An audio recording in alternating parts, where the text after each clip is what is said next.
Welcome to knowledge info. आशा कर समस्त भल थे। आपण मैंने देखिपे गोटे लेटर आसी directorate of higher secondary education Odisha जोटा कि 17/7/2026 आसी कौटू ना from Shrimati Snigdha Mishra OES1 joint director कहा पाक अच्छे ना all principals of non government aided higher secondary schools जोटा कि 488 कैटेगोरी तो कौ रिगार्डिंग ना submission of vacancy position of teaching and non teaching staffs of non government aided higher secondary schools तमाने जो नॉन गवर्नमेंट एडेड +2 कॉलेज गुड़ाक अच्छी school गुड़ाक अच्छी से टीचिंग स्टाफ और नॉन टीचिंग स्टाफ को वैकेंसी रिगार्डिंग लेटरटा आसी कौन कहुच्छे देखा कौन कहुच्छे ना अपडेट करने को vacancy position of teaching and non teaching staff को स्कूल बा कॉलेज रे केते टीचिंग स्टाफ और नॉन टीचिंग स्टाफ वैकेंसी रही अपडेट करने गोटे लेटर लिखाई सबू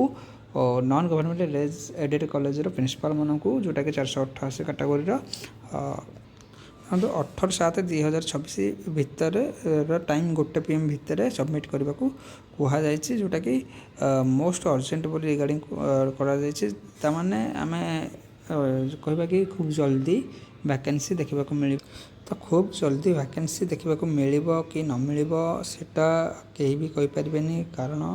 ये गवर्नमेंट एपर्तंत कौन से टीचिंग वैकेंसी आनी ता छड़ा गोटे SSB PGT 225 बैकलॉग वैकेंसी भी अच्छी सेटा भी बाहर कर संभावना रही थी पुणे गवर्नमेंट बारंबार वैकेंसी पोजीशन लेटर कर कौन से वैकेंसी एपर्तंत आनी किंतु आम आशा करवा गवर्नमेंट खूब जल्दी वैकेंसी पोजीशन आणु जो टीचिंग पोजीशन रे कारण बहुत 2 वर्ष आसवा पर कौन से गोटे टीचिंग वैकेंसी आसेनी देखो यहाँ कौन से वैकेंसी लेटर नुह यहाँ केवल कौटी के वैकेंसी अच्छे तार अपडेट लेटरटा होती वैकेंसी केवे आस कौन आसो सेमती कहीं भी जानी ना जो यूट्यूबर मैंने निजर व्यू बा निजर कोर्स सेल करने को कहते कि वैकेंसी एवं आसो जल्दी आसो से कहीं भी एपर्तंत जानी ना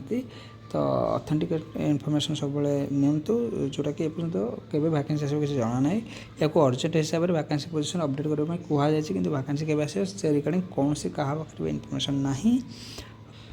किंतु जेबे भी वैकेंसी आसो पूर्व आम आपको ऑथेंटिकेट इनफॉरमेशन देवु तेणु एमती ऑथेंटिकेट इनफॉरमेशन चैनल को सब्सक्राइब करूँ बेल आइकन ऑन करूँ बहुत बहुत धन्यवाद।